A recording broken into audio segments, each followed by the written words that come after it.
Potassium, magnesium, இரும்பு உள்ளிட்ட சத்துக்கள் இதில் இருக்கிறது.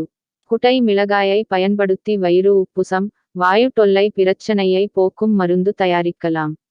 குடைமிளகாயில் வைட்டமின் சி சத்து அதிகமுள்ளது. மேலும் வைட்டமின் ஏ, இ, பி6 போன்ற சத்துக்கள் ஆரோக்கியமான தேகத்தை கொடுக்கும். இவற்றை சமைக்கும் போது தண்ணீர் அதிகம் சேர்க்கக்கூடாது.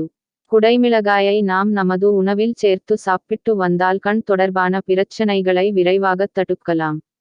குடைமிளகாயை உணவில் சேர்த்தால் விரைவில் ஜீரணம் ஆகிவிடும். எனவே செரிமான பிரச்சனை உள்ளவர்கள் உணவில் குடைமிளகாயை அதிகமாக சேர்த்து கொள்ளவும். குடை மிளகாயில் கொழுப்புச் சத்து, கொலஸ்ட்ரால், சோடியம் ஆகியன குறைவாகவே இருப்பதால் உடல் எடையை குறைக்க உதவும்.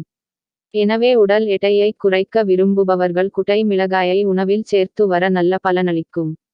குடைமிளகாய் வயது முதிர்வை தடுக்கும் தன்மை உடையது.